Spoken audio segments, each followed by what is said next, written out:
Vinny Tortorich here.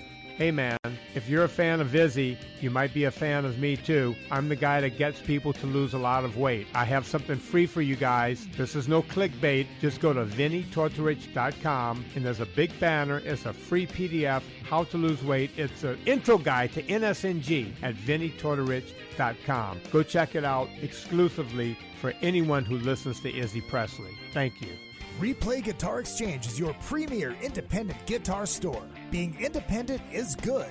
With all of the major brands, including new, vintage, and pre-owned, you can find the guitar, bass, amp, or accessory you are dreaming of. From vintage to the newest models, Replay Guitar Exchange can help you find that perfect piece. They have industry veteran expert staff, all players like you down to the owner. You aren't just getting a great guitar, you're getting the Replay difference. Find them online at replayguitar.com and find your dream guitar today. Hey ladies, Sass Pants Designs will take that band shirt that everyone has and make it your own in a flattering, sassy, and simple way.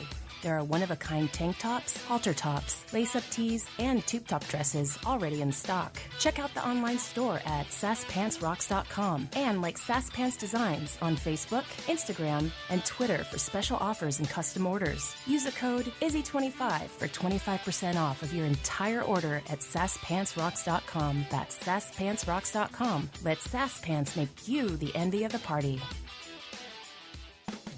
RockstarLeatherworks.com is your home for badass rock and roll gear. Featuring 100% handmade leather bands, watches, cuffs, bracelets, and more, Rockstar Leatherworks has something for everybody. Whether you are going to the show or you are in it, you can find something to fit your needs. Choose from a variety of designs or create your own masterpiece. Their bands and watches are second to none. They also ship internationally.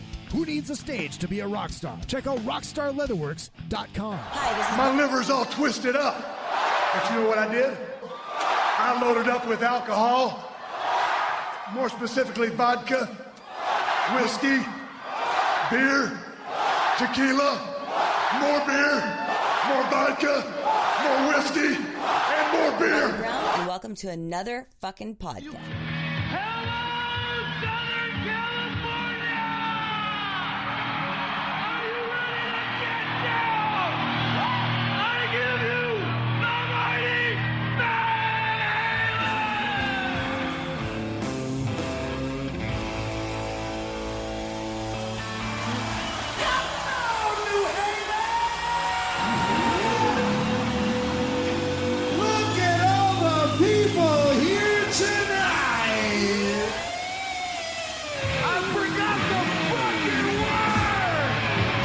Van Halen was a part of my youth.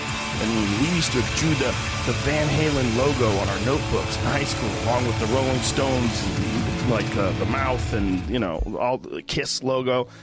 When it switched over to Sammy Hagar, it became a different thing.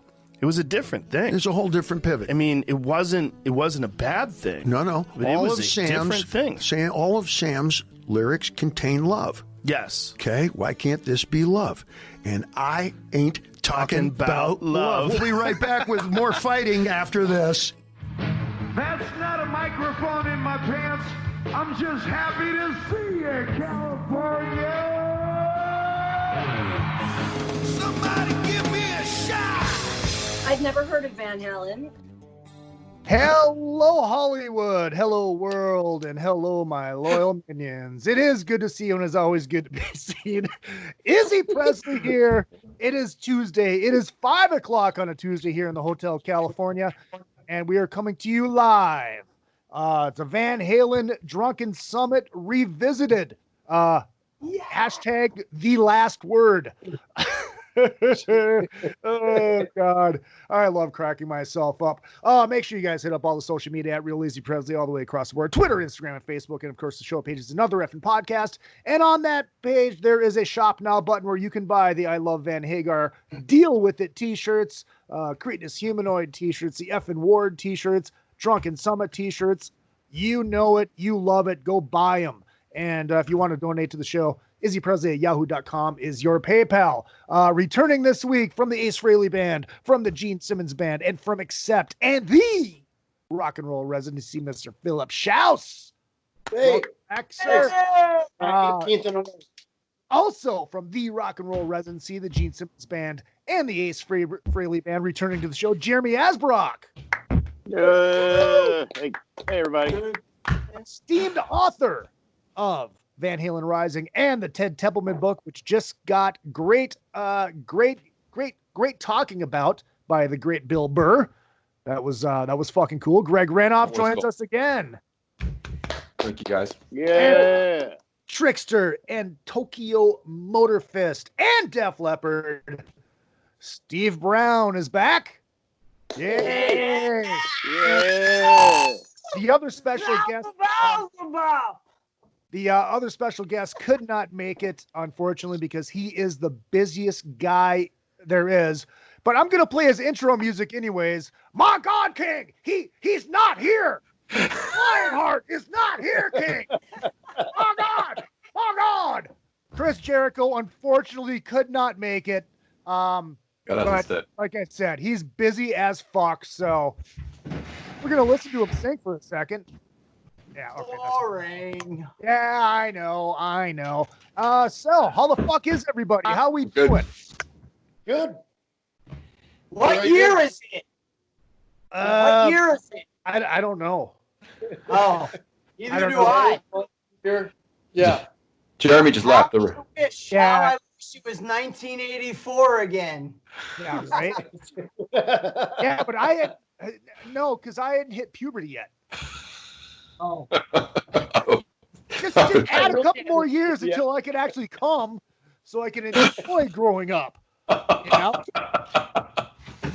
I see your point. We are here, of course, to talk about the almighty Van Halen again. Second half of the show, we will get into a different kind of truth. And, yes, Van Halen 3, the Gary Cherone record, which I listened to twice this afternoon. And I have thoughts, but we'll get into that in a little bit. Steve, I'm going to start with you because, is it last Saturday? I think it was Saturday before. We did this thing on the Monsters of Rock cruise page. We were playing Rockstar Bingo, and we were doing this, and people were playing bingo along with the conversations. And one of the gentlemen that was on that show was, of course, your singer, Ted Poley. And he grave reviews about you and your love of Van Halen. And he told us a story, and I said, there's no way this is true. He's like, no, it's absolutely true. I'm like, well, he didn't tell that story last time on the show. I can't wait to hear it. And you know how Ted is. We know how Ted is, and we love Ted to death. Yes. So he goes, did he tell you about the first time he saw Van Halen? I'm like, yeah, Madison Square Garden, yada yada yada. Like, did he tell you what happened? Like, there's no way this is true. He goes, no, he literally walked up and goes, Eddie, can I play that guitar? And he said Eddie put the guitar on him. And I'm like, there's no way this is true. Well, it's not the first time. The story is totally true, and I don't know why we didn't talk about it, but it was on the OU812 tour, Madison Square Garden. Oh, okay. Van Halen Private Life, and we were all at the show, me and my Trickster compadres, and we were in the front row. Our manager had some pull at that time and got us front row seats, and we were standing up, everybody standing on the chair at the end of the show, having a good time, and you know, we were my leg was on the railing, you know, where the security grate or whatever, and literally I'm like standing there like this, like this on the stage, and the band is 5 feet away from me. So next thing I know, my drummer in Trixter, Gus, decides he's gonna go up. He jumped up on stage. And he ran right up to Alex Van Halen's drum set, jumped on the drum and started banging on the cymbals. And we were all like, holy shit, the guy's fucking out of his mind. And then, so he gets Zeke, Eddie's tech, I remember, came out on stage and grabbed Gus and pulled him off. And like 2 minutes later, he comes running back to the seats. We're all like, you didn't get thrown out? He's like, no, they didn't give a shit. They just told me to go back to my seat. So it got me thinking, and I'm like, this only happens once. So lo and behold, it's the end of the show. I don't know what they ended with, but it was my chance, and I fucking jumped up on stage, and I ran right up to Eddie, and I'm like, dude, let me play your guitar. And he like had this look on his face. So he went like this. He raised his hands, and I went underneath him, and I just started like tapping on his guitar and playing. And this is at Madison Square Garden. Wow. And then next thing you know, Zeke, his guitar tech, comes, grabs me. And yeah, that's a totally true story. And I don't know why we didn't talk about it. I actually forget about that, but yeah, it was the one and only time. I still haven't played Madison Square Garden, but technically I did that night playing with Van Halen. Definitely. So, and then the story gets so that was cool. Then go ahead. No. I was just gonna say, well, but Steve. I've never heard of Van Halen. Anyways, continue. So then after that, then at the end of the show, my kooky drummer again decides he jumped back up on stage and he actually took the bows with Van Halen that night. It was unbelievable. It was crazy. You can't make this shit up.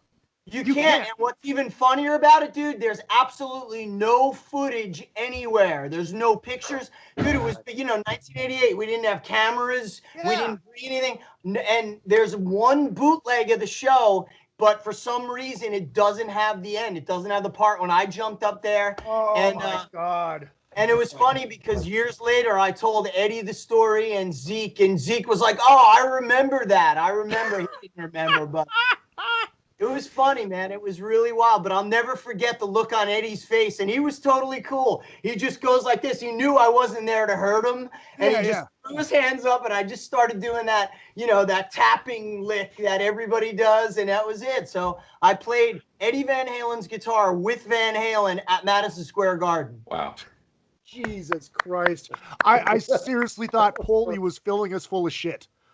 No, man, it's so true, and it's funny because I do forget about that. I forget about that story all the time. I don't know why, but it is unreal, and it's totally true. And the only bummer is there's no documentation. I don't have any pictures of it. I wish all you listeners find out. 1988, OU81 tour. I think it was October. Private Life opened. Van Halen at MSG. I need some sort of truth. This way you could all see it. Oh my God. How do you forget? That's like the ultimate whip your dick out story. That's incredible. But I mean, I told you the story.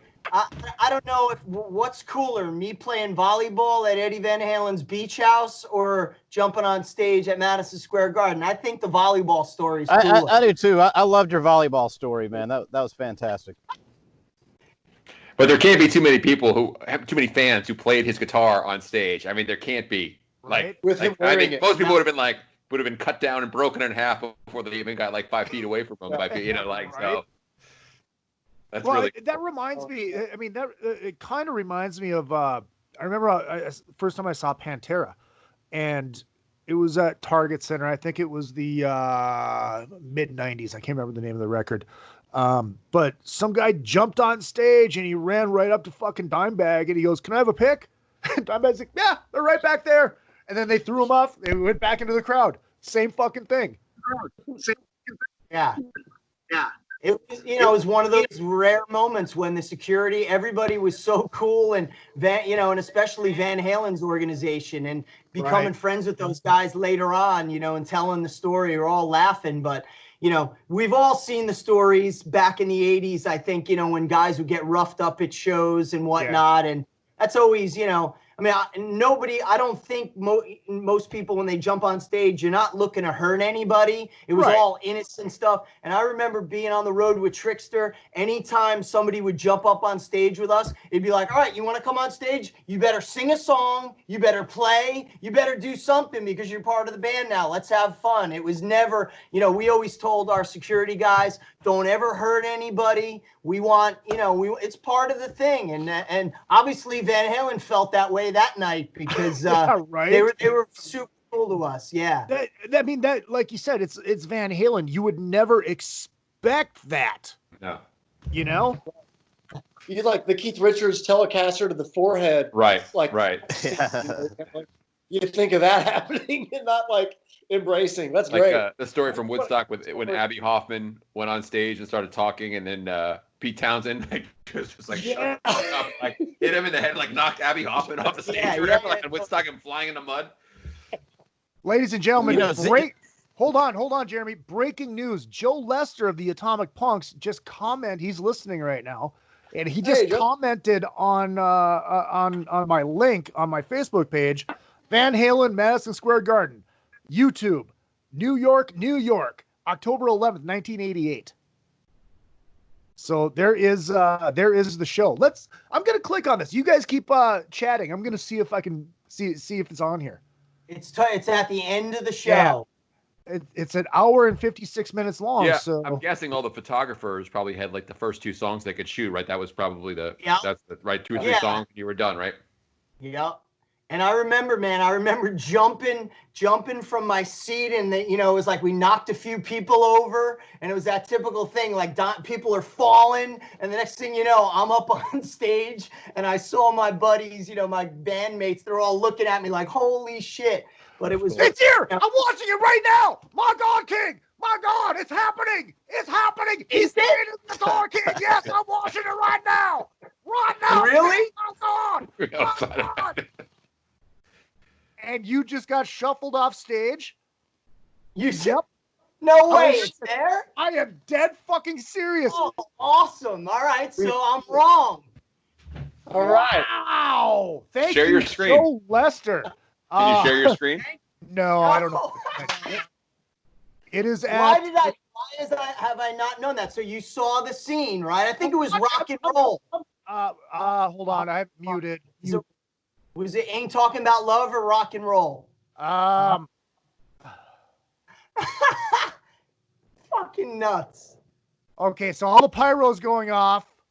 Hold on. Okay, wait. Yeah, it sounds like it's rock and roll. Okay. Yeah.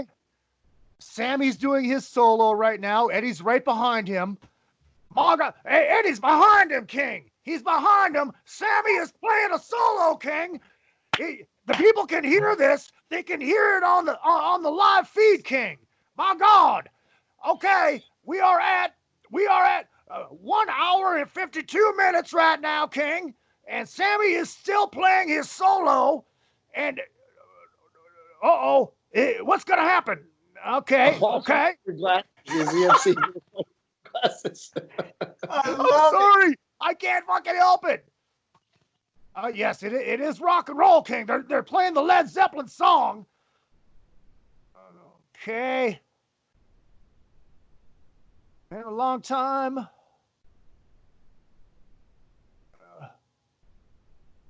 Okay, here he is. Oh, no, there's Sammy. That's Sammy. I'm just trying to get the exact time here.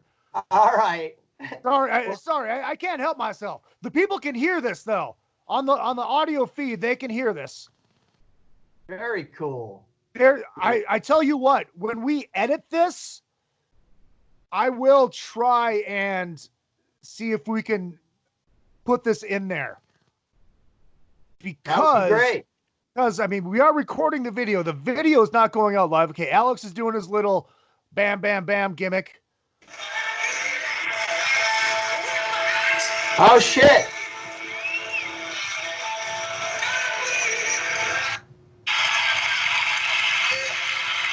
Okay, we're at 1 hour and 53 minutes, 35 seconds. Where are we at?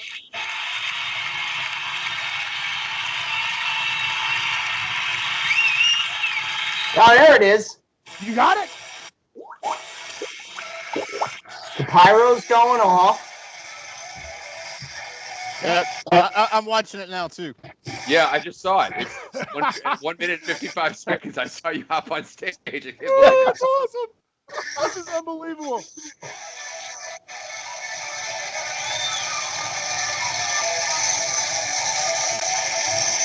Oh, yeah. All right, wait. Here it is. This is fucking wild, man. I didn't know that I've been looking for this for years. Oh, my God. Joe Lester. Yeah, Joe Lester, Thank big time. Up, Joe. Oh, there you are. Yeah. Hey. and here comes Zeke. know what's great about that? It's like, like a story like that, you expect the person to embellish it a little bit. No offense, Steve, but it's like you always expect people to embellish it a little bit. Like, you're like, it's exactly what you described. You hopped on stage. 1 minute. Great. 1 minute and 55 seconds. Yeah, or it's 1 great, hour, man. 1 hour, 55 minutes is where it's at. So when you played volleyball with him, did you remind him of that whole thing? Like, hey, I was that dude at Madison Square Garden.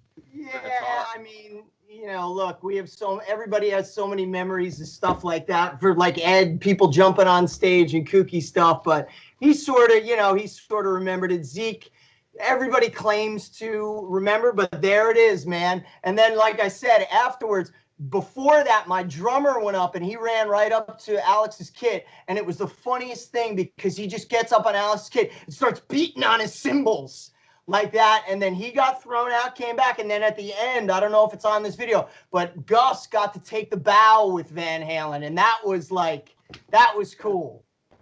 Wow. Yeah, so there it is. All right, I cool. think That it was is on another. there. I think I saw it. I think I saw the bow when I was like scrolling back and forth to try to find the spot when you played. I think I saw the bow. Wow. Okay, I guess that's the show for this week. All right, I'm done. I'll see you guys. Gotta go. Mic oh drop. my God, Lester should be here with us. That's great. Hey, yeah. Steve. Phil Dealey says hello. Oh, Phil. Love Phil. Philly says hey. Hi, Phil Dealey. Hi, Cindy. Love you. All right, so the last time we did this, Jeremy, I know you were trying to get some questions in through Phil. And you know what? He pretty much got all of my questions in. Oh, all right. So what the fuck are we doing this again? Kidding. More questions. I'm kidding. Yeah, more questions. I mean, we got the expert here. We got the friend here. Let's get to the hold on. Let's get to the let's get to the chat room. So we got people in the chat room. J-Ron says, how drunk? Well, we're working on that. Okay, looking forward to this on YouTube. King Michael always watches it on YouTube. Kevin also says, what's that drop? The girl says, I've never heard of Van Halen. Classic. Yes, that was from the last show. That was when Carrie was telling her first show, telling her first Van Halen story. And Lisa wants to know, I want to know what Izzy thinks of Van Halen 3. We will get to that. That will be in the second half of the show. Should we talk about a different kind of truth right now, and then we get into Van Halen 3 in the second half of the show? Or well, but if we do that, then it's all going to go this way. Right. Okay. I think a different kind of truth is fucking awesome. And, that can be like an upswing after we talk about 3. Well, let's get some other Van Halen stories then. Ted, Greg, what else you got that's in the book that you can share that people haven't really talked about yet? Steve has done some reading of it. He might have a couple of points he wanted to observe. Yeah, please. Oh man, yeah, and Greg, thank you for the book. It's been, my all day long for the last couple of days, just been reading it. I'll probably, by the end of this week, I'll probably be through it like 3 times and have it memorized. But congratulations to you. You did a great job. It is awesome. The great, I didn't know the full story. We talked about last time the story about I'll Wait regarding Michael McDonald. Yeah. And I never knew the full story, how they basically fucked him and tried to hide the fact that he wrote the song, didn't get any credit, and it was I guess from the way it's described in the book, it ruined or fractured Ted and Michael McDonald's friendship. I think, so it definitely put a strain on it. I mean, Ted and Michael are, they're fine now, but it definitely was this thing where, so the story is that Roth had been working on I'll Wait. Ed really wanted I'll Wait to be on the album, and it was finished, but Roth couldn't figure out a vocal melody. And so according to Ted, Ted and Dave were talking, and Dave said, what about Mike McDonald? Do you think you could have him basically work on it with me? And Ted said, yeah, I'm sure he would. And so he called up and they met in Ted's office. So it would be Michael McDonald, Ted, and Dave. And Ted just basically hung out and those guys worked. And so they had a track, they had a version of the song, and Michael was basically writing lyrics and working with Roth on the vocal melody and came up with something. And Don Landy told me, I didn't put it in the book, but Don Landy told me that there was a tape recording of Michael McDonald singing I'll Wait. Basically, in effect, what became I'll Wait. He had come up with the lyrics, or most of the lyrics, most of the vocal melody. Yeah, and then so what ended up happening was, and Ted wasn't really privy to how this all went down, and so wanted to kind of, because he's like, I don't really know who did what or what was the cause of what happened. But in the end, when the first pressings of that album came out, there was no Michael McDonald credited on the record. And so then Michael McDonald called Ted and was like, what the fuck? Like, what the fuck is this? And Ted's like, what are you talking about? And Ted had not seen the pressings of the record or anything. He didn't know. He's like, what are you talking about? And he's like, they didn't credit me. And he's like, what do you mean they didn't credit you? I was there when you wrote with Dave. Of course they credited you. And it's like, no, they didn't credit me. So that was the whole thing. And so Michael McDonald has sort of, I think over the years, sort of, he eventually did get paid. I'm sure there was some sort of correction of that, and he got paid. And I actually just heard an interview with him where he said that he made more money. That's one of the most lucrative songs he ever worked on in his whole career, because 10 million copies. So he co-wrote that song with the other 4 guys in the band. And so, that was definitely a weird end to the whole album process for Ted to get that call to be, and Ted was totally blindsided by it. And sort of Mike was left thinking, did Ted know about this and didn't say anything or whatever? And Ted said, I knew nothing about it. Wow. So that was kind of an unusual moment. So I got another question about in your TED book. It's like he's so praising of Mikey during that whole thing.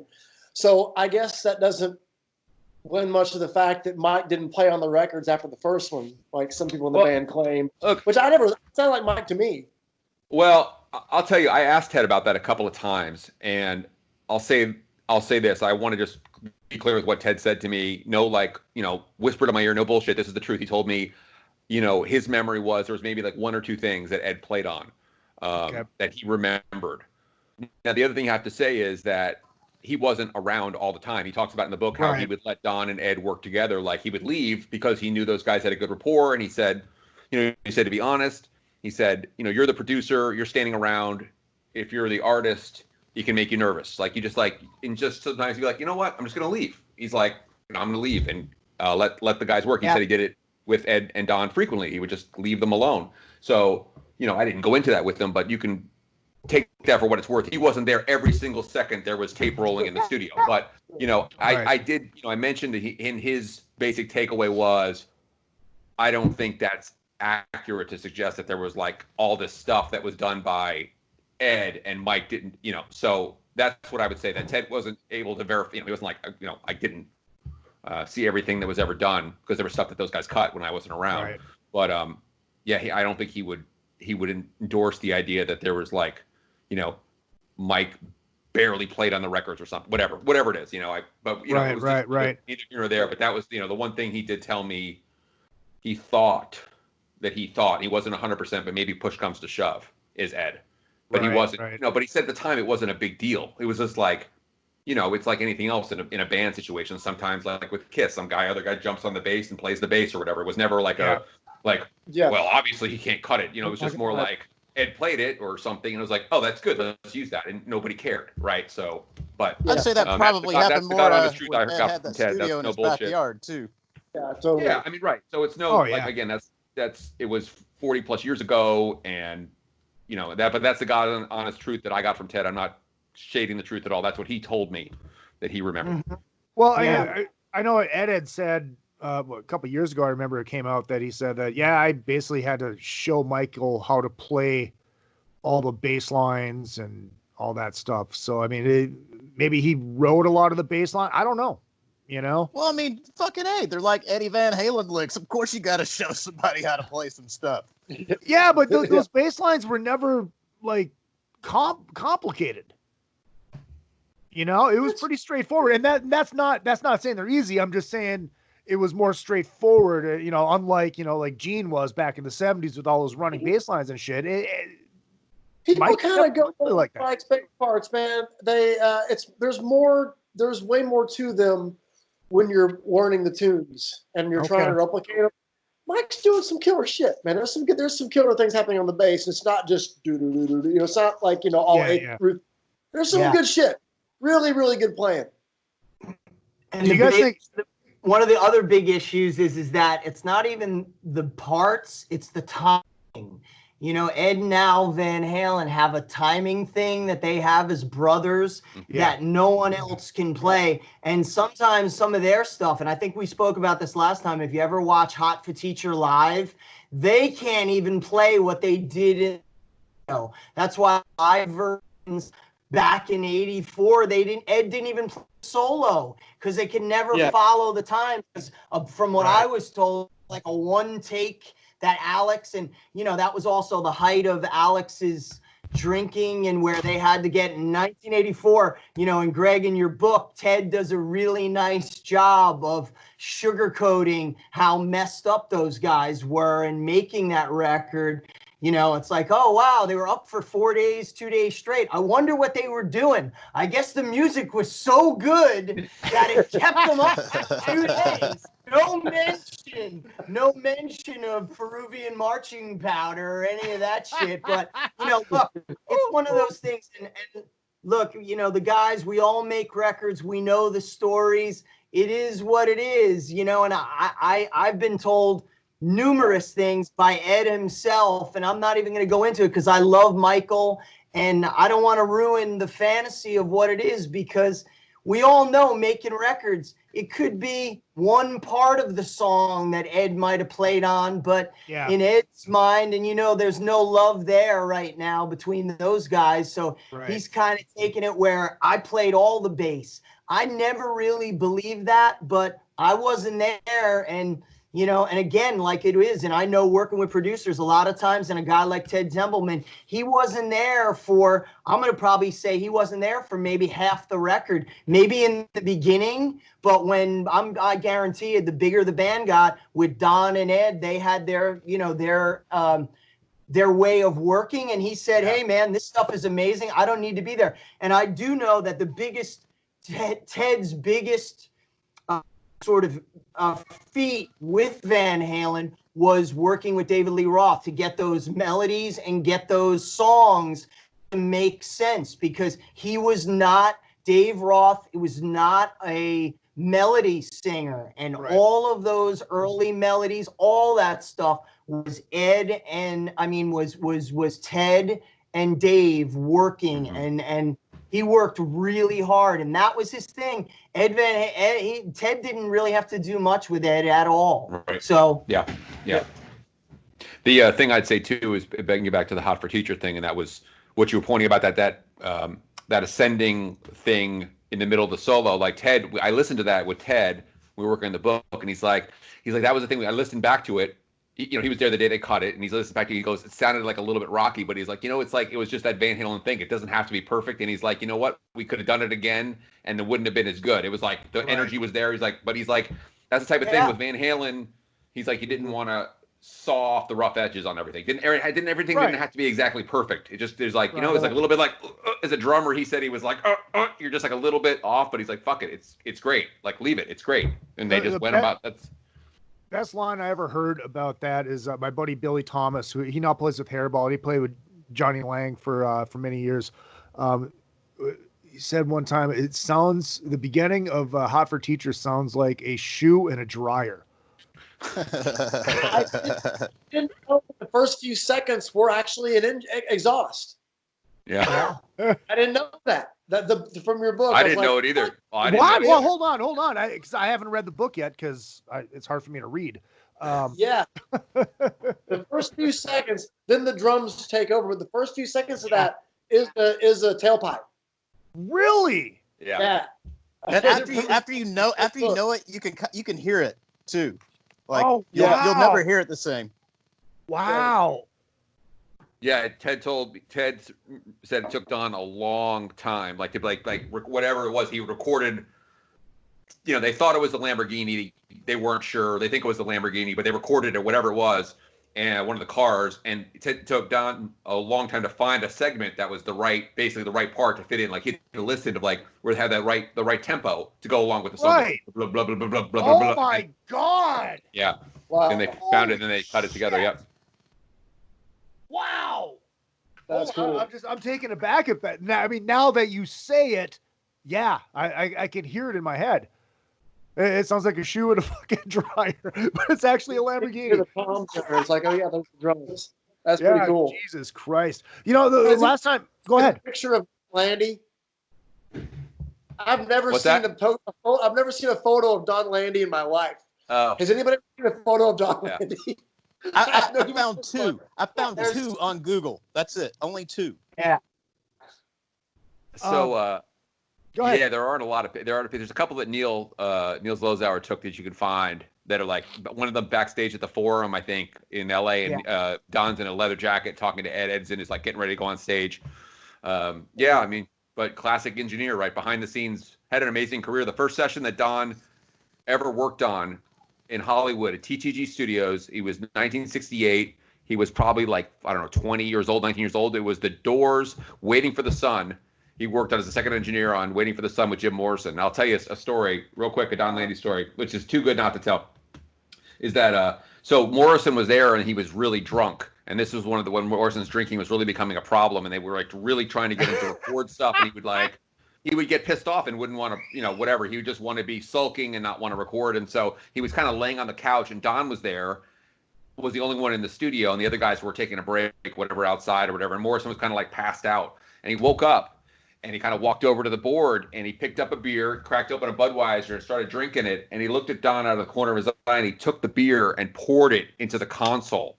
And Don grabbed his wrist to try to stop him, but he like wrecked the board because he didn't want to record.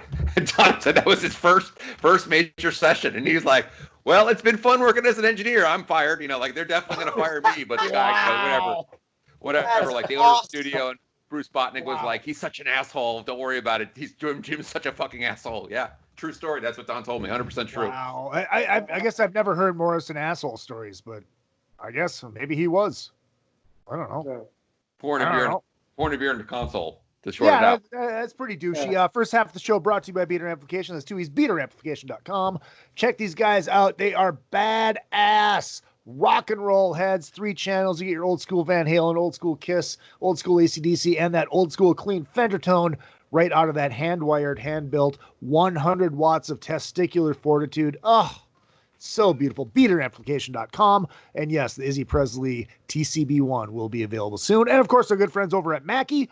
Check them out, Mackie.com. They are not just doing front of house gear. You want to get into home recording, you want to get into podcasting, they have some great studio bundles to get you started very affordably. I am running through the Big Knob Studio Plus right now, and the condenser mic, which I don't know the number on it, but it's their condenser mic and it's fucking great. These things sound amazing. Of course, these great headphones they sent me too. So thank you guys. Check them out, Mackie.com, Mackie. Speaking of gear, before we get into like other musical stuff, Steve, have you been bequeathed one of the new EVH Frankies? Because if it happens, you can just have them send it right to me. You're after one of those so hard. No, not yet. I have a bunch of the other ones, but I'm sure I'll love it. I love those guitars. They're part of my DNA, really. So yeah, very cool. But yeah, if they send me 2, I'll give you one. How about that? I appreciate that. I am wearing the EVH shirt right now. So if you guys want the EVH, if you want a year worth of free advertising, just go ahead. I'll take a guitar's payment. It's all good. The last time we did this, we didn't exactly get into we didn't just break down records and yada yada yada. We were just kind of bullshitting and hearing stories and lines like, I hit the carry clip again.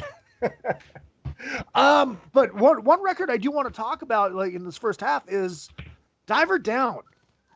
And wonder if Greg, if you have any TED stories about Diver Down, but I want to hear you guys' thoughts on the record. I know it's a lot of covers, but what are your thoughts on it? It's got a lot of covers, but the originals are on fire. I mean, you've got the Full Bug, Hang 'em High, Little Guitars, and Secrets. I mean, those are like 4 of my favorite. Is it 4? 4 of my favorite Van Halen 2s right there. But the covers are good, but the originals are among their best.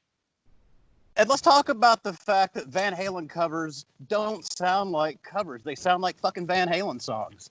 Yeah, that's a good point. Yeah.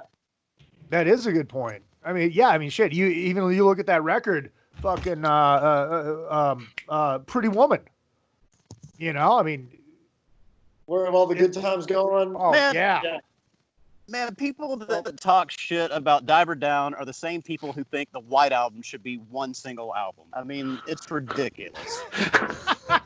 Preach it, brother. I love it. Oh, I like it. I love it. Give him a microphone. Steve, what are your thoughts? I love Diver Down. Diver Down, I did a post about this a couple weeks ago or whatever on the anniversary of it. That was the spring, summer of '82 when that came out. And that was that was the year that was year before I started Trixer. And that was the year that kind of like my life opened up. There was girls, there was Van Halen, there was Asia, there was Ozzy, guitars. It just was magical. So that spring and summer of '82, and that record, that was the soundtrack of a huge year for me. And then in October of '82, I finally saw Van Halen for the first time at Madison Square Garden on the Diver Down tour. And I don't know, man. Van Halen can do really no wrong in my book. So that record, I don't get it. The whole cover thing, I never understood why they got so much shit for that, because, you know, like what you said, the covers, everything was so good. I mean, Where Have All the Good Times Gone is so mean and so nasty. Awesome. And the group, I mean, Dave's vocal, everything, the guitar, there's not really a real guitar solo, but what Ed does is so nasty, and the tone, and then Hang 'em High into Cathedral, into Secrets, it's just everything. And even, you know, Intruder, Pretty Woman, but my favorite song on that record is The Full Bug. And every time I hear it, I still get goosebumps, because they did that. I think they did that song like third on the Diver Down tour. And I remember when they went into that when I was a kid, and, you know, I was 11 years old at that time. I wasn't even, I was 12.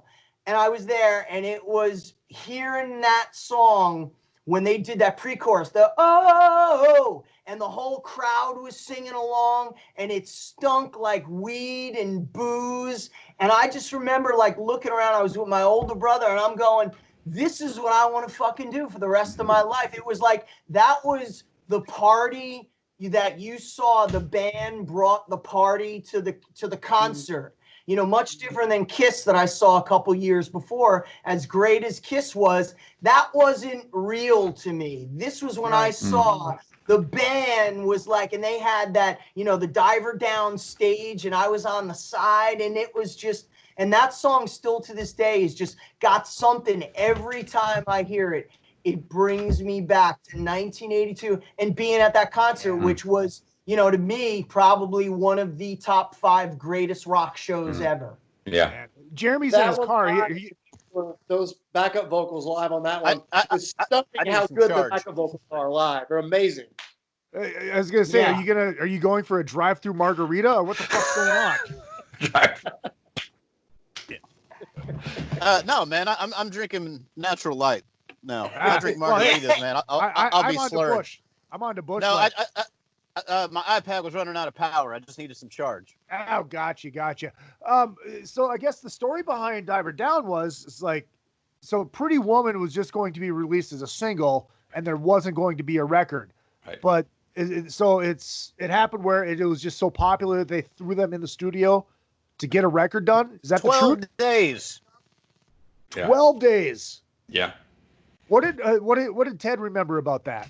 You know, that's interesting, because he had like was really pretty incensed in some ways. Like, I don't want to say he was like particularly angry at anybody. He was more angry at like the fact that people would complain about it considering the circumstances, because his point was it wasn't his idea to do Pretty Woman. The band said, we want to do this, and he said, okay, and they wanted to do the video, and he said, well, I don't really want to do a video, you know, that's not my thing, but whatever, if you guys want to do it. So it became something where that triggered a change in the schedule. They weren't supposed to do a record, and suddenly, like Ted said, I had these this thing where I would do pre-production and we'd look at the demos and we'd rehearse and we did all this.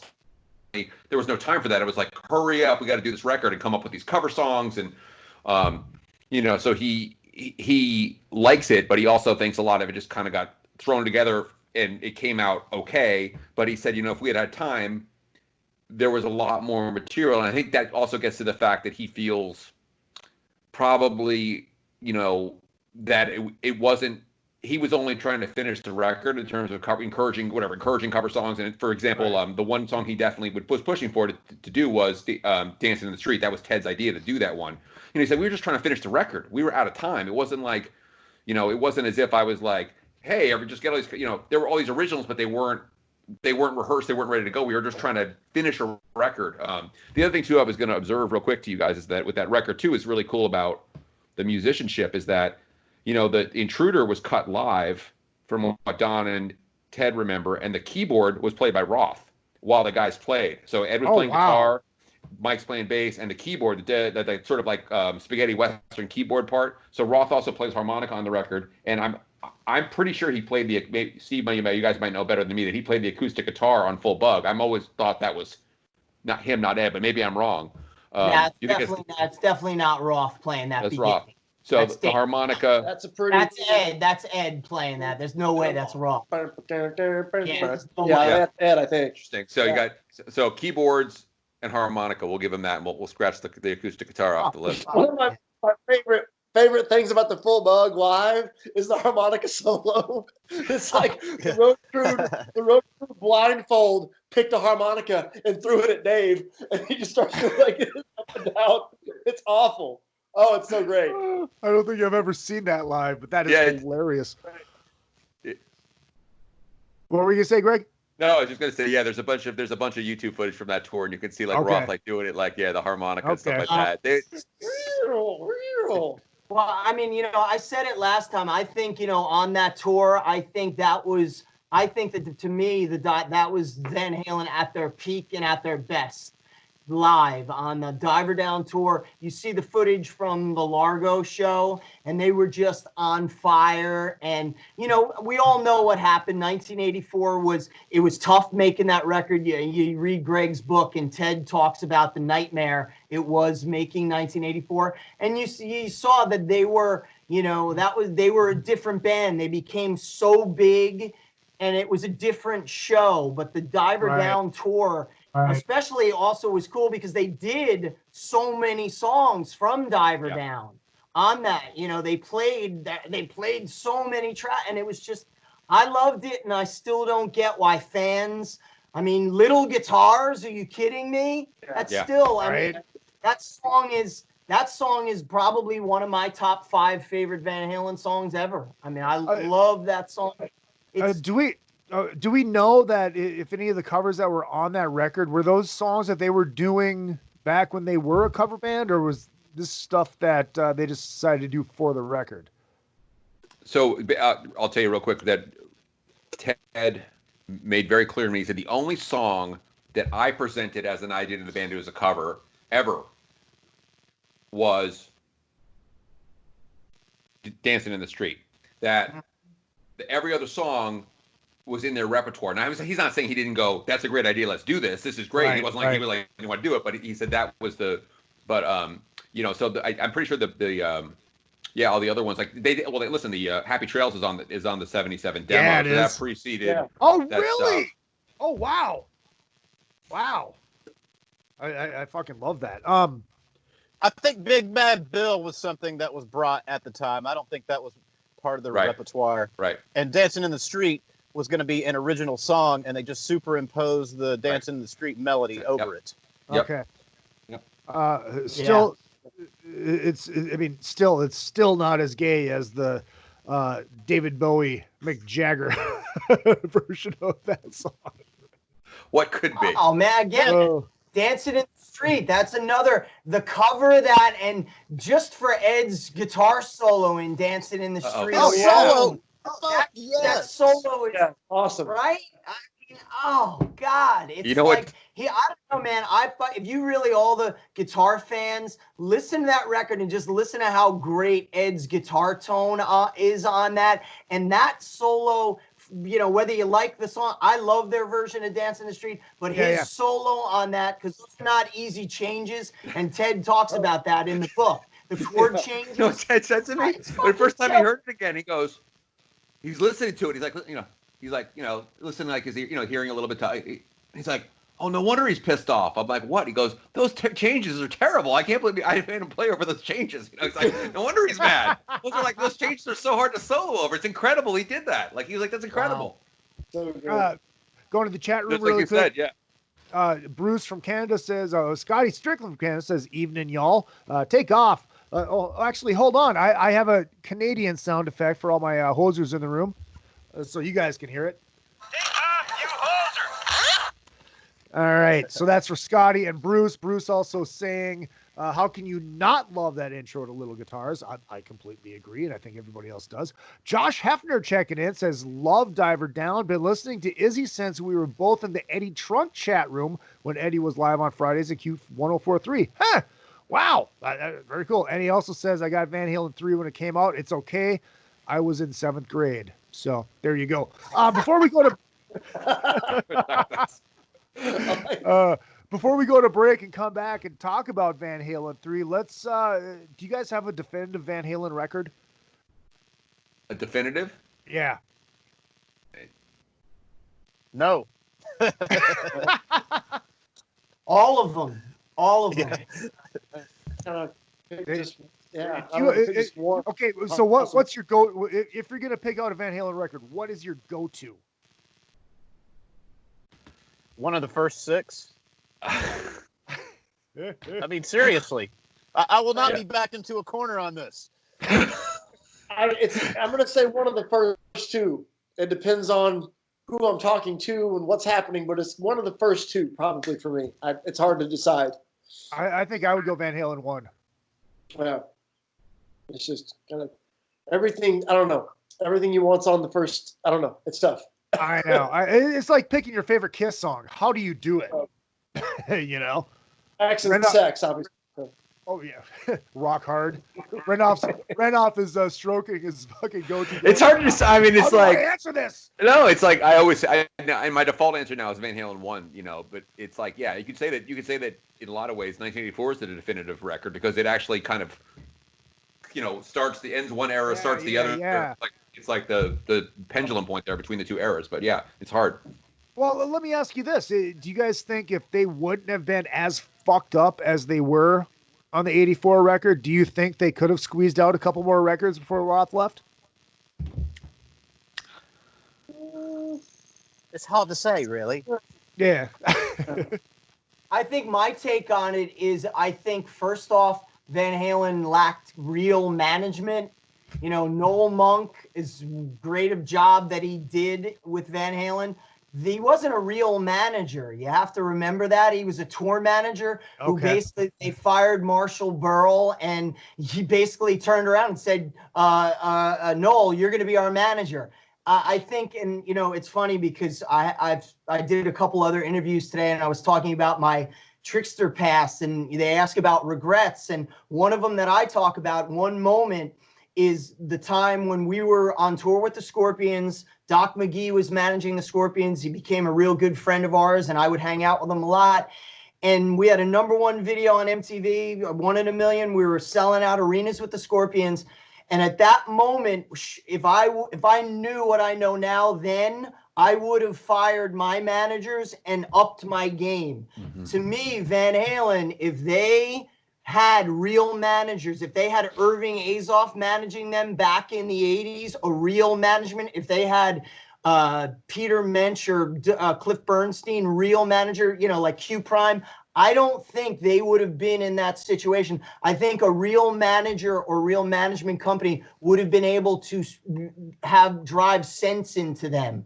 With all the chaos that was going around, with all the drugs and the alcohol that they had going on, and the egos, most importantly, I think that if they had a real manager, even Ed Leffler, who managed Sammy, I think things would have been different. But I think that it was just kind of, it was like the lunatics were running the asylum. And when band members are running things to that degree, you're going to have trouble and it's going to fall apart.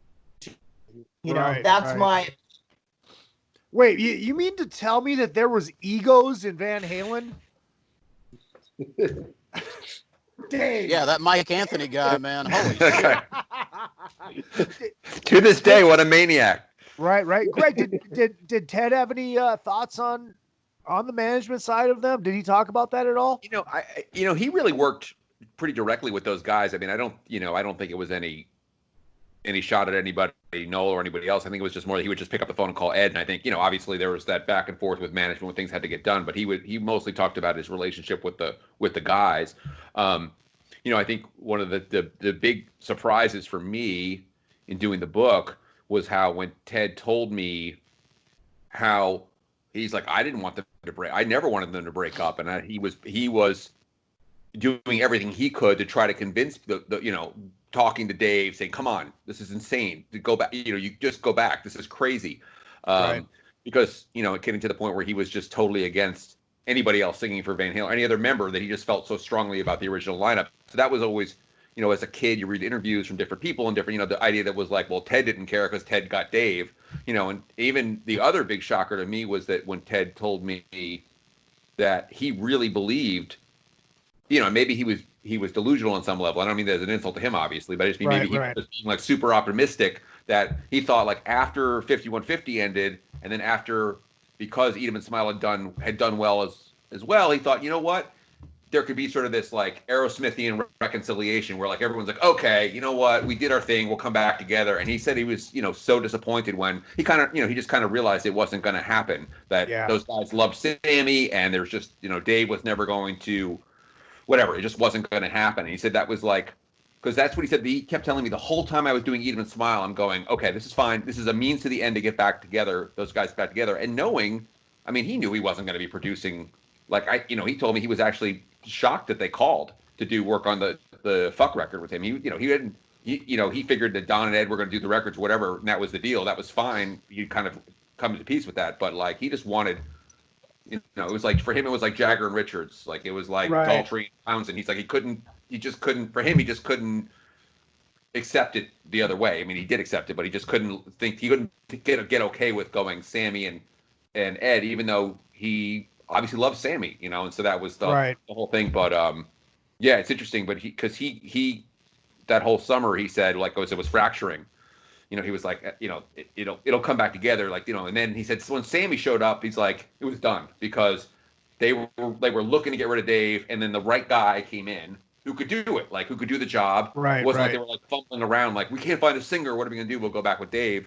Ted said once Ed Loeffler and Sammy showed up, they had the management, and they had fired Noel at that point. They had management now, a guy who could step in and manage them, and a singer who could obviously do it all. It was kind of it was over. And then they had record sales. Oh, yeah. Yeah, right. Let's get into a couple more words from the chat room here. Then we'll take a break and come back and talk about Van Halen 3. Let's see. John Brooks goes, 7th grade, dude. Van Halen 3, you seriously missed the party. Once again, it's somebody's fault for being young. Oh, exactly. Lisa, let's see. Josh says Van Halen 1 is his go-to. These are all the go-tos. Kevin says Fair Warning to me is the best. Lisa says 1984. Josh also says 84 really good. Diver Down, John Brooks says, is great, but my go-to is Fair Warning. And also says the first 6+, A Different Kind of Truth, which we are going to get into in the second half of the show. Wow, we got a lot of people chiming in. I love this.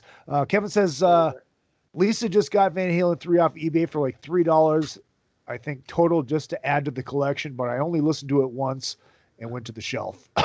It's just like one of those 1-cent CDs with $2.99 shipping, right? It's like, it's just the way it is. I'm not gonna lie, I really miss the days of that Columbia House. 30 CDs for $1. 12 accounts out of the variations of Izzy. Yeah, right. All right, here's what we're gonna do. We're gonna take a short break. We'll be back in 2 minutes and 22 seconds. So that's basically 2 and 2 and 2. We'll be right back with Greg Renoff, Steve Brown, Phil Shouse, and Jeremy Asbrock. It is another fucking podcast. Rockwood Saloon Authentic Apparel takes rock and roll fashion to a new level with their tees and tanks for men and women. They also make custom shirts, jackets, vests, pants, hoodies, beanies, and more. The Rockwood Graphics Department can design anything from your logo, t-shirt design, promo posters, band swag, and printed at great prices. From tour shirts and custom stage gear to killer threads for the street to the stage, Rockwood Saloon has it all. Rockwood Saloon, authentic rock and roll apparel for stage and street. World tour tested for quality, comfort, style, and durability. Check them out at www.rockwoodsaloon.com. That's rockwoodsaloon.com.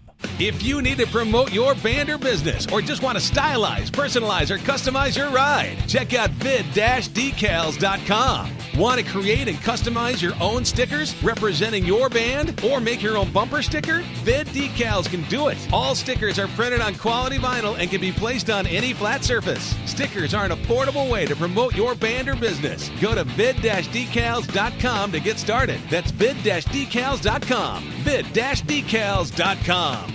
Retro Arcade brings Minnesota and surrounding areas arcade games from the days gone by. All of those great games from pizza joints and arcades are available in cocktail units and custom machines. Dozens of favorites from your youth in one machine to complete your game room or man cave. Retro Arcade also sells and services your favorite pinball machines. Find them at facebook.com/80arcade. That's facebook.com/80arcade. Retro Arcade. Your youth is just one click away.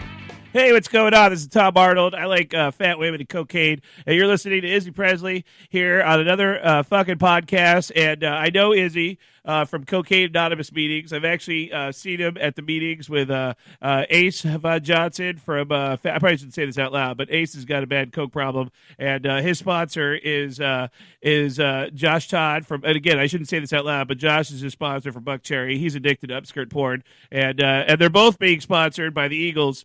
The whole band, the Eagles.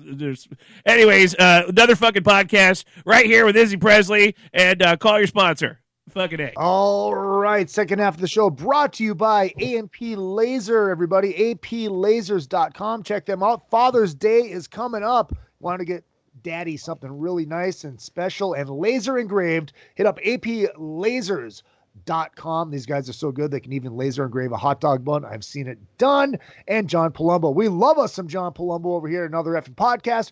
Hit up johnpalumbodesign.com. You have a band. You have a business. You need a logo. You need a website done for that band or business. Hit up our good friend, John Palumbo.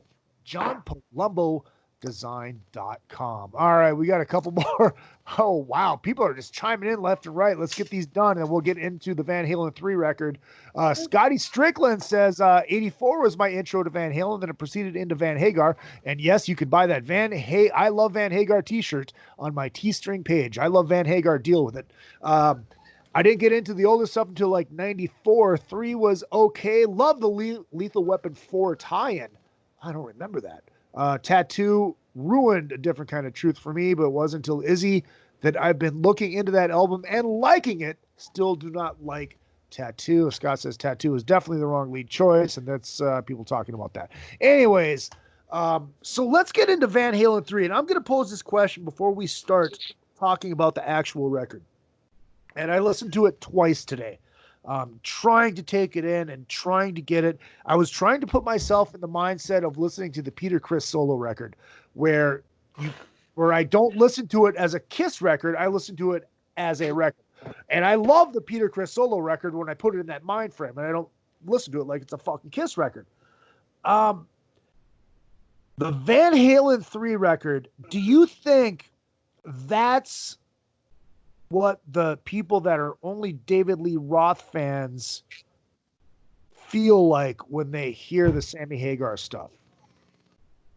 Gary, no, because there's still songs, and I think that it doesn't have songs. It has some great pieces of music, but there's not one goddamn song on that album. Right. And the lack of leadership, because Mike Post is not a pop music, rock music producer. Right.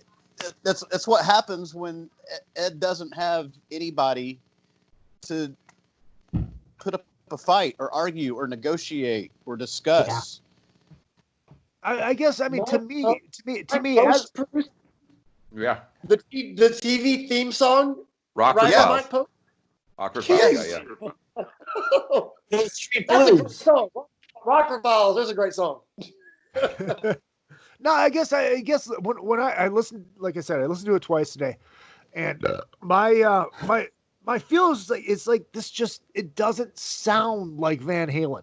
Not that Sharon did a bad job. I think Sharon sang fine. I mean, he's a great fucking singer, but I thought he was singing out of his range, man. All the stuff was it sounded like he was screaming the whole time because Sammy has a higher range than him, and it sounds like Sam could sing over that stuff, but there's no melody because Gary's screaming the whole time.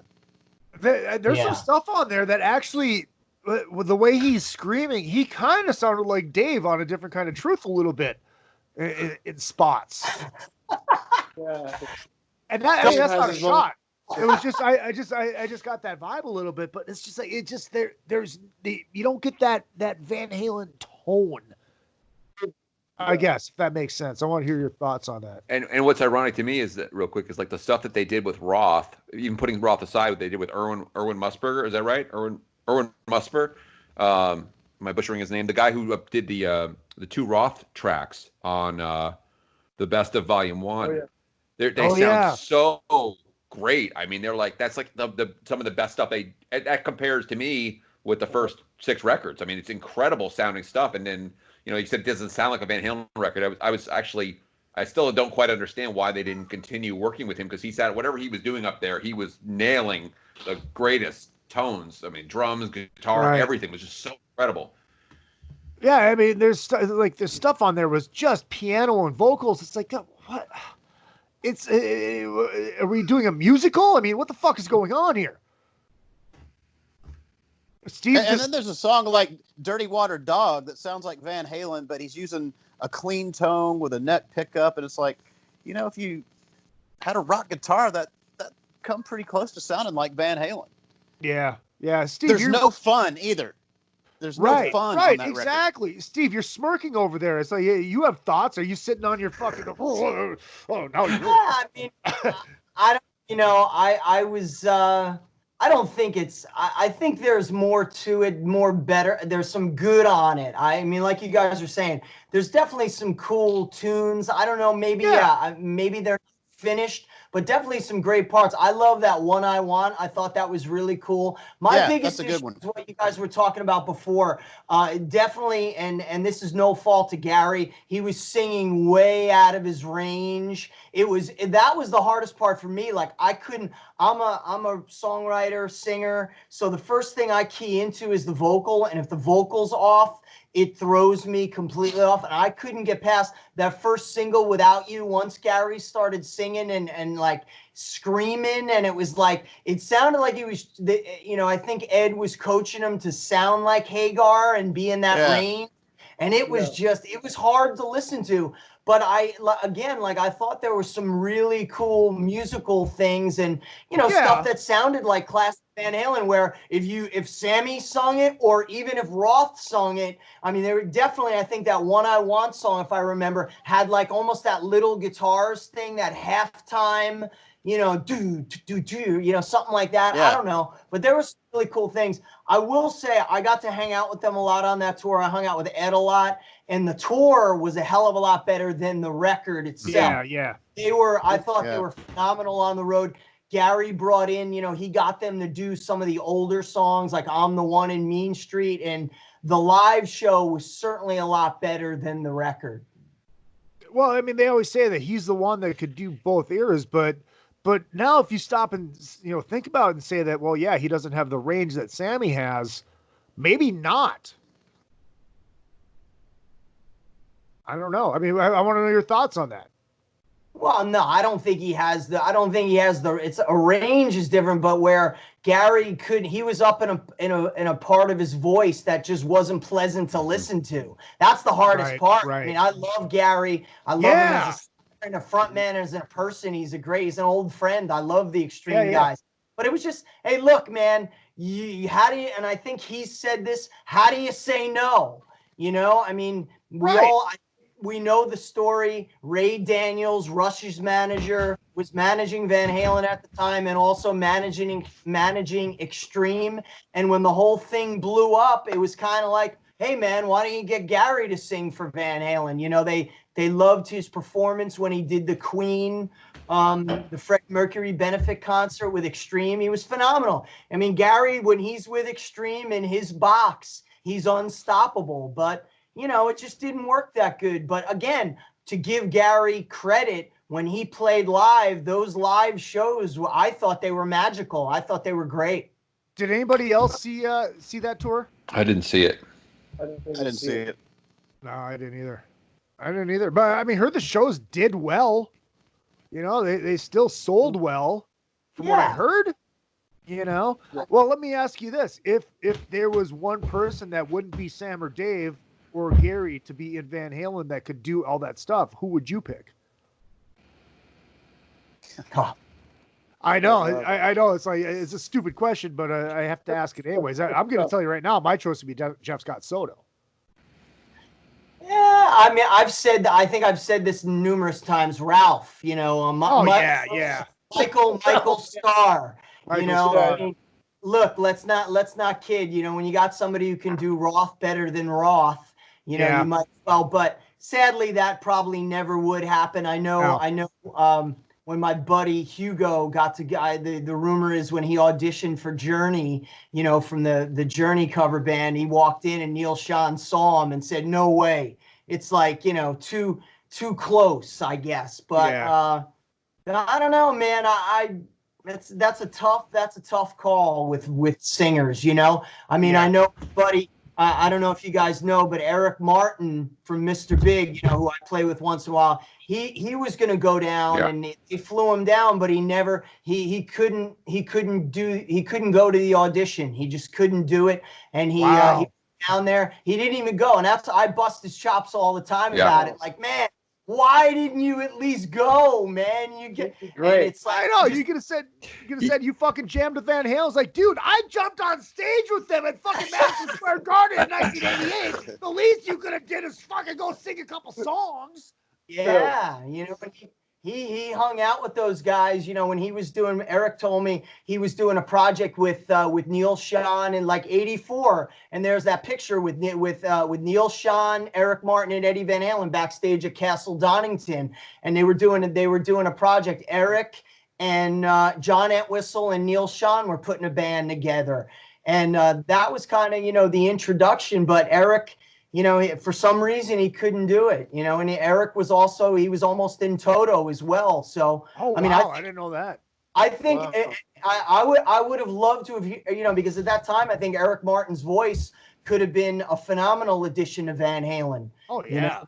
It was just never meant to be, I guess. Well, and the other guy that they, you know, this isn't any breaking news, was Jimmy Barnes, who would have been, you know, he actually sounds to me a lot like Sammy. I think would have been a great singer to sort of to fill that type of void. But, you know, obviously Sammy was he had the connections with the Montrose thing. He knew Don Landy. You know, those guys had met him before. There was all that stuff was just fit. But yeah, I mean, you know, it's funny because like Steve, you've heard it firsthand from mine. I read some interview where Eric was really honest. He's like, I just choked. I couldn't do it. He's like, I just couldn't go down there. I couldn't bring myself to kind of face that type of pressure. It's like interesting to think about that, but I get it. It's like being asked to audition for Led Zeppelin or something like that. Right, you're like basically like a relative unknown. I mean, he had some stuff he had done, but he was not a national person to be like, hey, you want to join Led Zeppelin? It takes big balls to even think about like walking in the room with those guys and be like, holy shit. Right. And then not just singing the songs, but like the confidence you have to have as the front man on stage. To fill the shoes of that guy.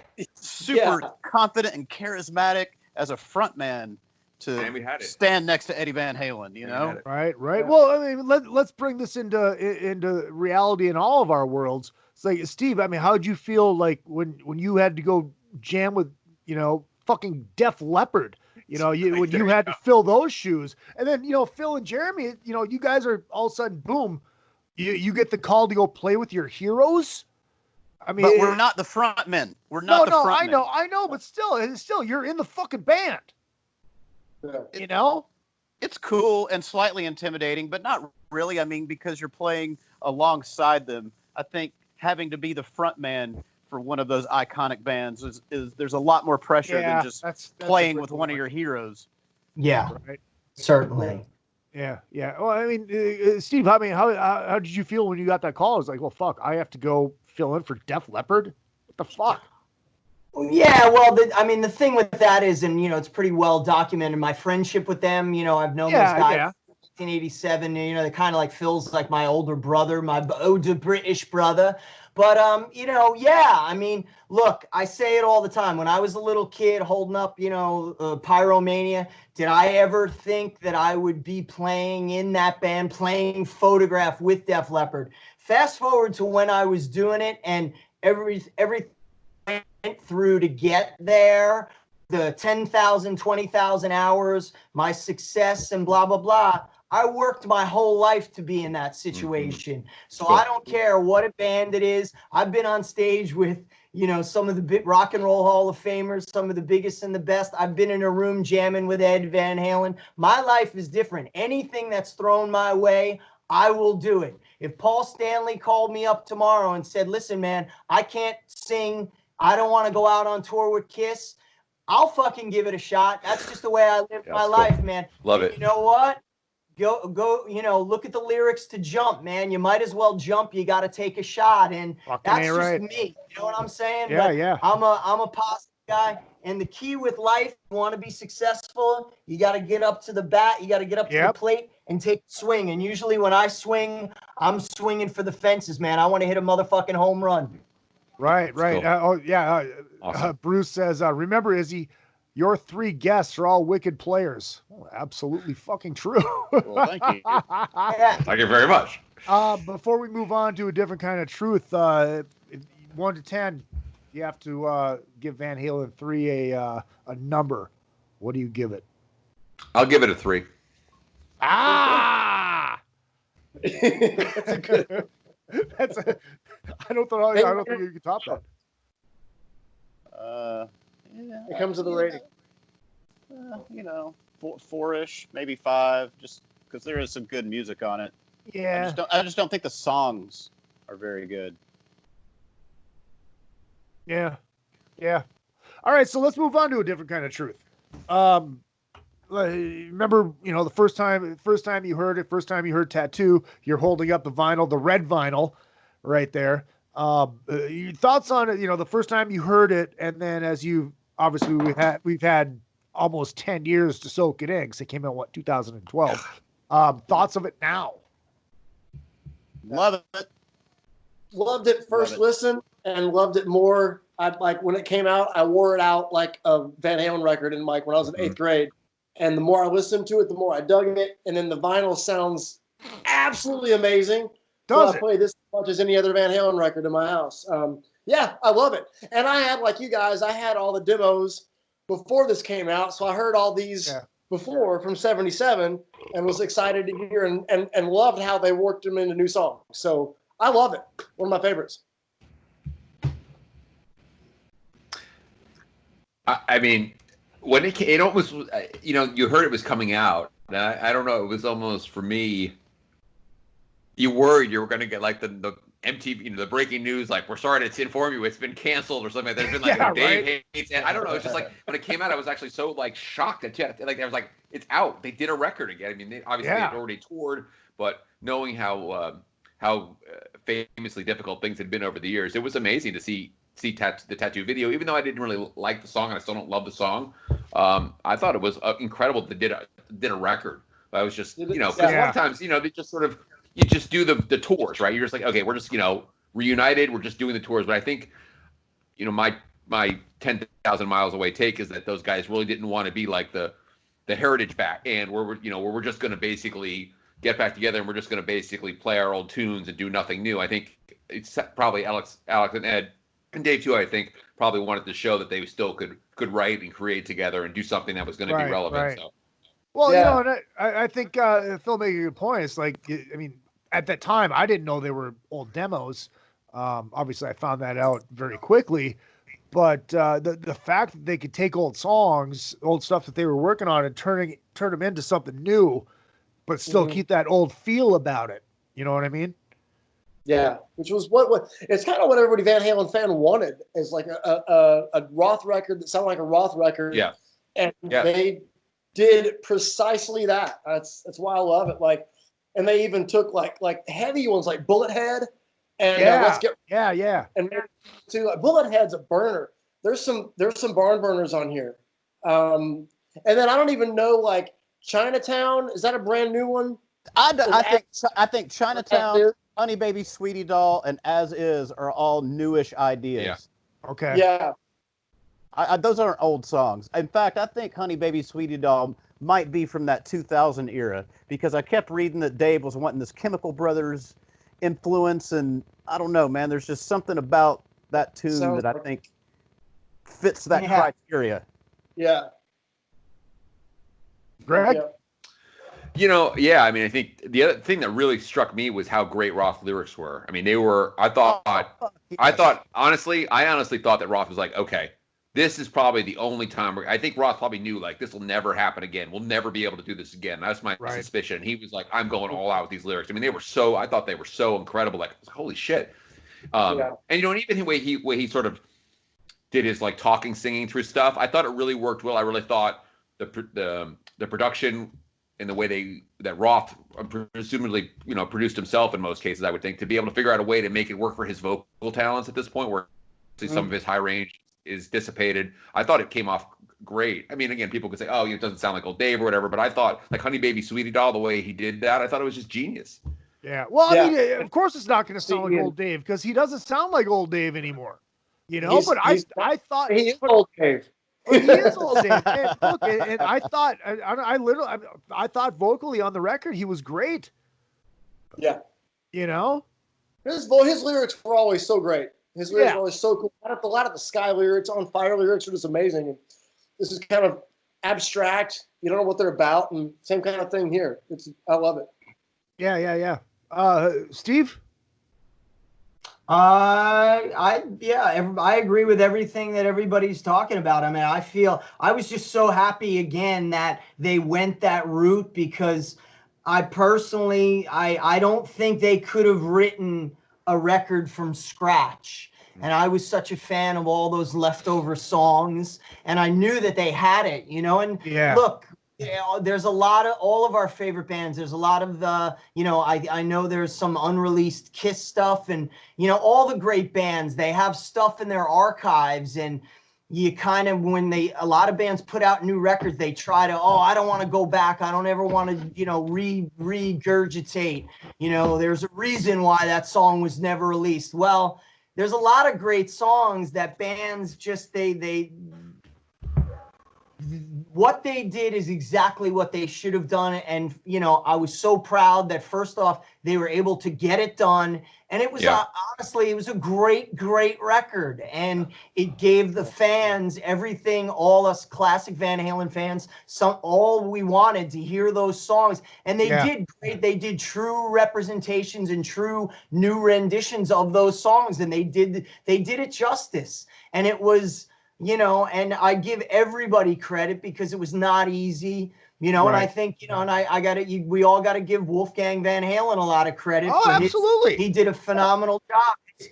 What can you imagine being him? You're Ed Van Halen's kid, and you're going to play on the first original Van Halen record since 1984. You got to give that kid, and he was a young guy at the time, and he knocked it out of the park. He did a phenomenal job, and look, I know some inside stuff on it. I know it wasn't easy to make, and the end result was they made a great record. My biggest, my criticism is that they released the wrong song. Tattoo was the wrong song first. They shouldn't have released that song. I mean, I could have actually done, that song could have been left off the record as far as I'm concerned, but I agree. Man, they just, all of it was just, there's so much great material, and to hear it had the sound, it had the Van Halen, the Alex Van Halen drum sound, the guitar sound, and Roth. You gotta, if there's an MVP for that record, besides Wolfgang for the intimidation factor, that kid He's got a set of balls to do that. Dave Roth did a fantastic job and really made that record as great as it was. He really stepped it up, and I was impressed. A lot of people slagged him for some of the vocal stuff that he did with the high weird thing with his voice, but you know what? I just think it's great. They did a phenomenal job. Yeah, it's what Dave is now, or then 8 years ago. Yeah, you talk about Tattoo. I think that is the consensus for that should have been the lead single. You say that you don't think it should have been even on the record. Yeah, I didn't like it I'm glad it's the first song. She skipped right over it. I think, yeah. And I'm sure, and I gotta believe there were other songs from the old demos, the other stuff that they left off that would have been better. I don't know. That's just me talking, but it is. Look, man, at that age and the egos, the politics, everything involved. Right. The fact that they were able to finish that record and get it out and release it, that is a monumental task for any major band. It's not easy making a record in any way, shape, or form. No, it's not. Well, I guess my thing is too, it's like, I like the song Tattoo, but like I said, I don't think it should have been the lead single. I guess it doesn't really sound like a Van Halen song. It sounds like a solo Dave song. Mm-hmm. You think? Yeah. Phil, we have no audio.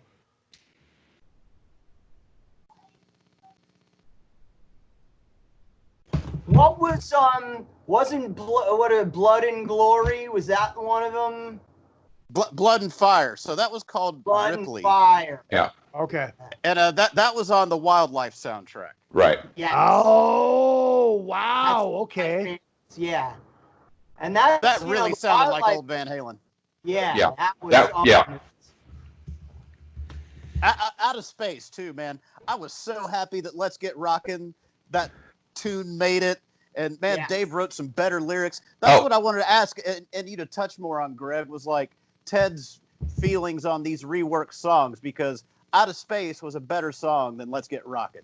We didn't spend an enormous amount of time listening to it. I mean, he likes Tattoo, and I always actually looked at him like, and then I was like, well, he said Templeman, he can say whatever the fuck he wants. He goes, oh, I thought that was, that was a good tune for them.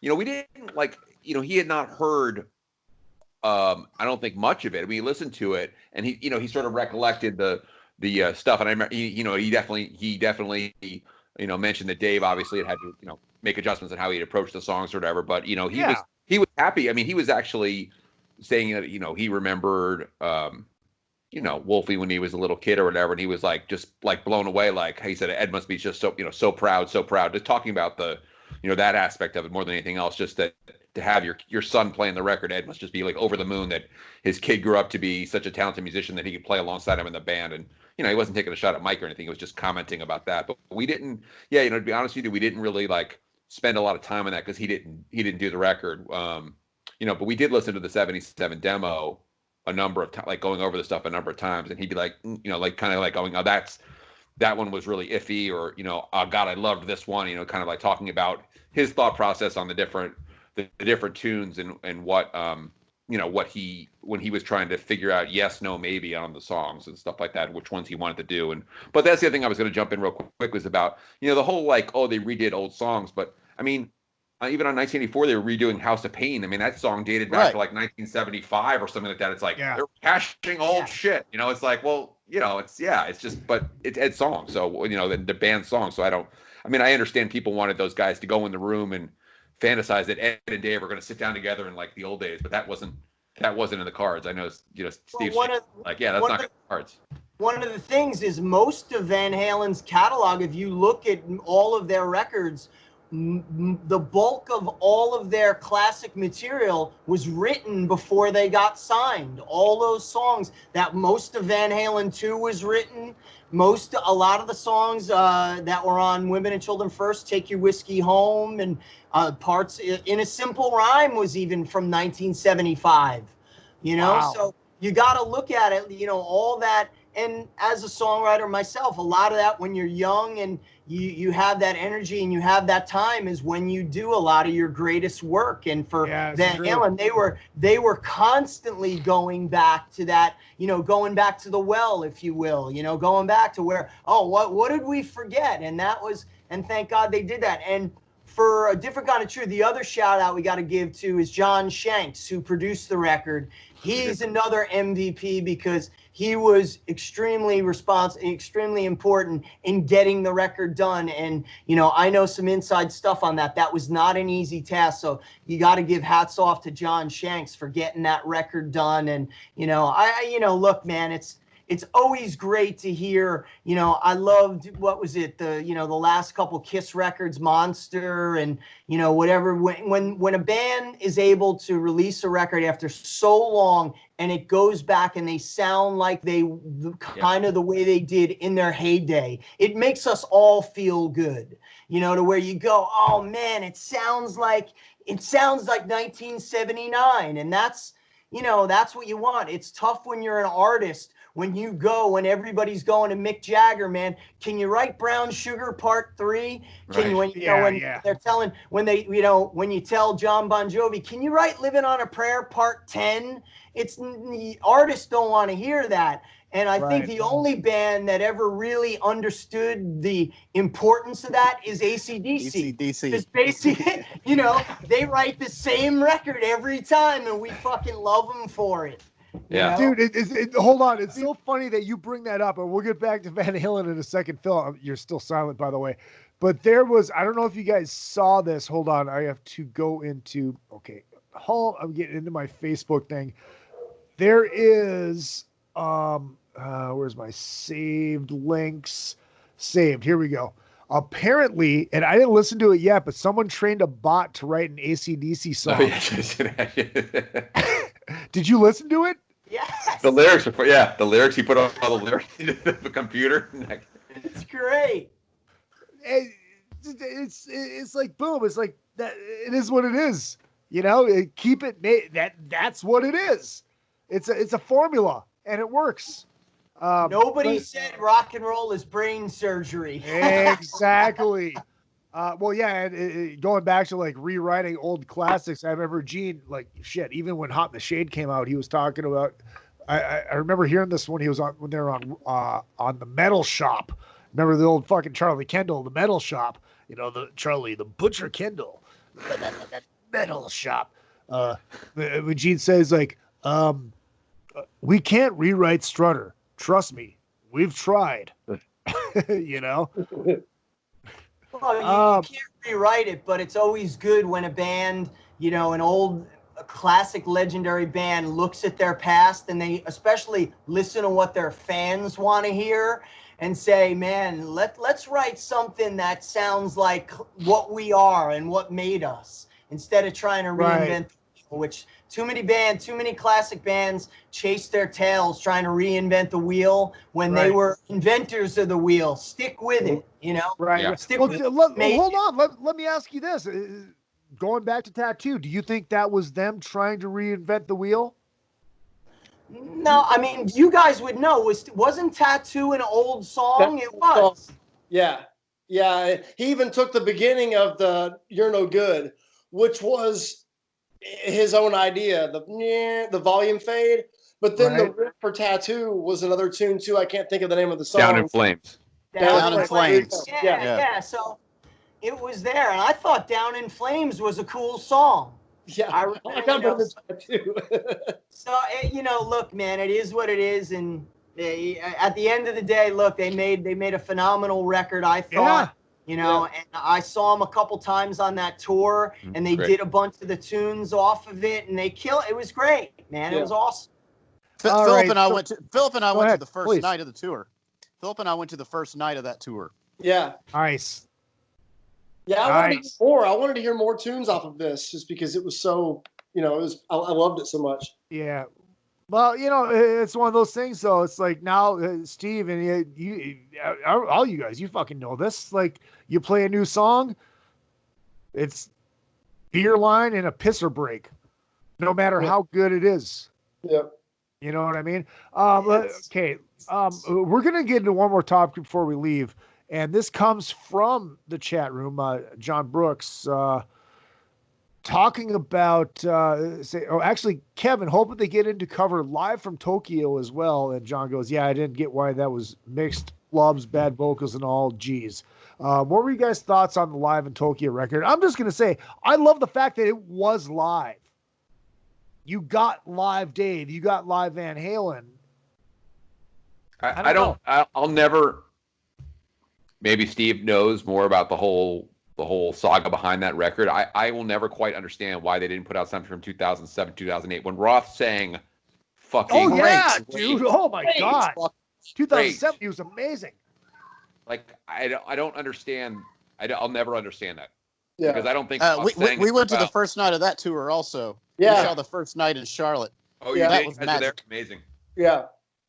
Wasn't that the one when they did Jump and the keyboard was at the wrong sample rate? That was the next night. That was. Oh right, yeah. Yeah, you know, it's funny. I know that they filmed a couple shows. I mean, they definitely have stuff, but yeah, that last Van Halen live record is a mystery to me. But you know, again, there were some moments on it musically and whatnot. Vocally was a little rough. But, you know, I guess they needed something to put out, and I don't think doing a new record was an option. So I think this was the only option that they had. And, you know, as we all know, sometimes the best thing to do is not release anything. Yeah. Yeah. Well, I mean, only had one live record before. It's like, you're going to do that. Yeah, but that record wasn't even fucking totally live. At least this is actually live. Yeah. You know, as far as you know. Well, no, Sammy's came on.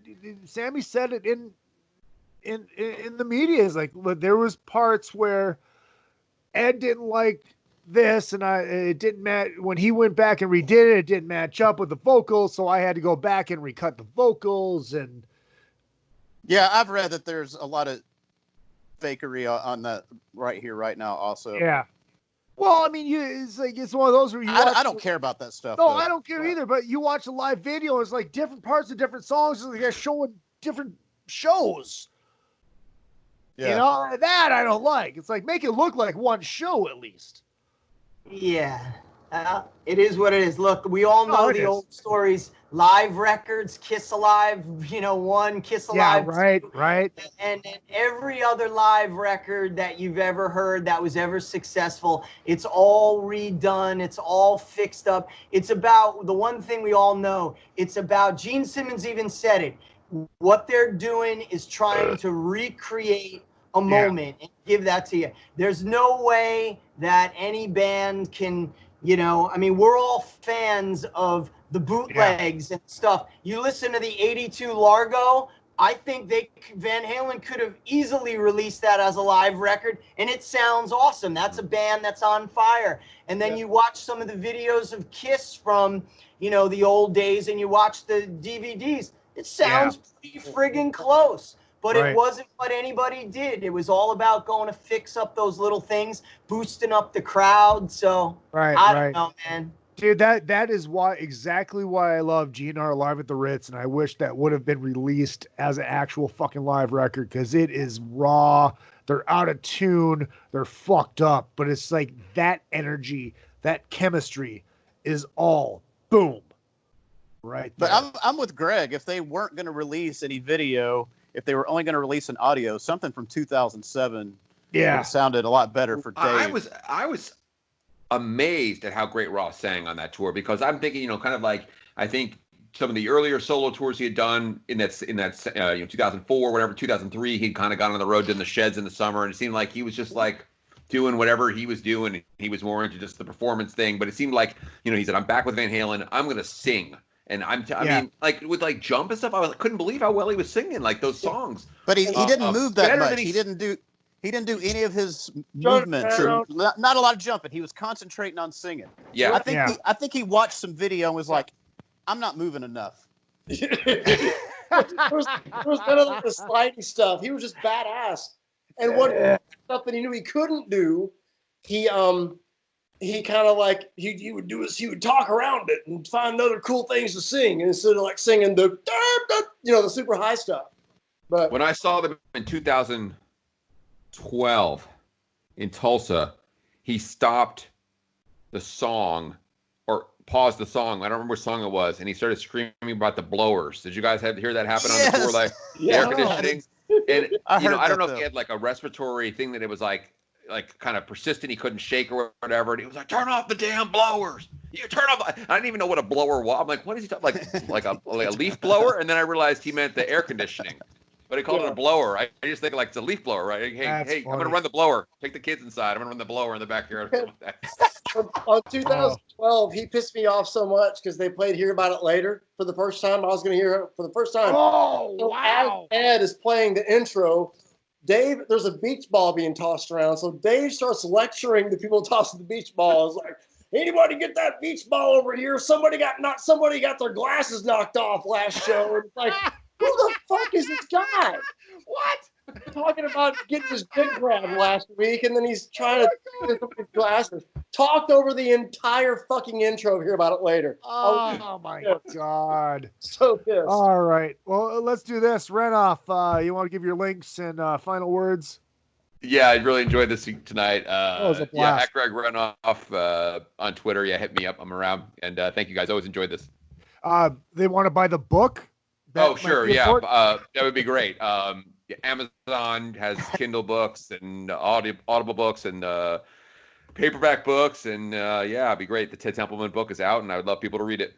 I will. I will buy the hard version of it, but I will also buy the audio version of it because, reading sucks.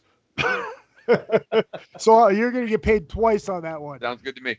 Shouse, what do you got? Jeremy, Ryan, and I are going live for the first time this Thursday, 7 p.m. Central, live stream. Hit me on Twitter, Facebook, and all that stuff. The Residency record is coming out on Dave Ellefson's EMP Records soon, so that's happening. Is it produced by Bryn? No, it is produced by Michael Wagner. Oh, Michael Wagner. Okay. All right. Jeremy? What's happening? Anything to add to that? Well, Philip and I are all doing the same stuff there, so there you go. Pretty much said it all.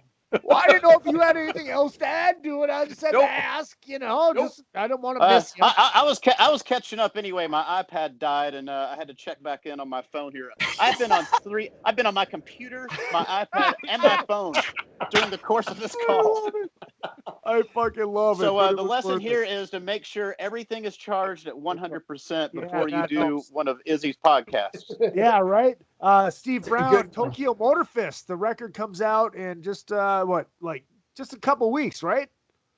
Yeah, July 10th. The record comes July out. 10th. Tokyo Motorfist Lions, and our single Youngblood's out now. We have a new single coming out June 7th around midnight, and I can't wait for you guys to hear the record. There is a serious Van Halen influence on this record. I wonder why, but it's very excited. And again, what a great time. I love you guys. Thanks for having me on. Thank you. So all the Van Halen fans out there, we love you, and thanks for all the support. And buy Greg's book, Ted Templeman. What a great story. Yeah. Thank you, guys. There you go. Actually, the Doobie Brothers is my summer soundtrack. Support your local musician. Buy these guys. I love it. We could do a Van Halen show once a month. I'm just saying. Once a month. It never ends. Yeah, we didn't even touch on that best of both worlds stuff. The extra tracks from that. And all right. Well, so in 4 weeks we'll reconvene because we'll still be stuck at home. Sure will. So, all right, we'll do this in 4 weeks again. Let me hit the outro music. We'll say goodbye off the air. Just hold tight. And where it is. Turn this up just a cunt hair. Why? Oh, there it goes. This has been another fucking podcast, Drunken Summit. And yes, don't worry. At some point, Chris Jericho will be on the show. He assured me of that. Oh, that's a little loud. Let me drop that just a cunt hair. So good. Oh my God. Make sure you hit up all the social media at Real Izzy Presley all the way across the board. Follow the show on the Spreaker. Izzy Presley on Spreaker. Follow the show and subscribe on iTunes. Yes, it is on Spotify. And, of course, the YouTube channel. There's a Izzy Presley YouTube channel where this video will be posted tonight. It will be up tonight. That's right. Along with last week's show, will be up tonight. God damn it. And hold on. Before we go anywhere, Daniel DK just said, are you guys hanging after? Because I want to join in and have a couple drinks with you guys. So if you guys want to hang after the show, we can fucking hang after and drink a DK. Fuck yeah, we'll be back next week. I don't know what if it's going to be a drunken summit, if it's going to be a one-on-one, are we talking AC/DC next week, or am I doing a one-on-one interview? Are we doing AC/DC next week? I don't fucking know. I guess we'll find out in just a couple days. This has been another fucking podcast. My name is Izzy Presley, and what I lack in talent, I make up for in cock.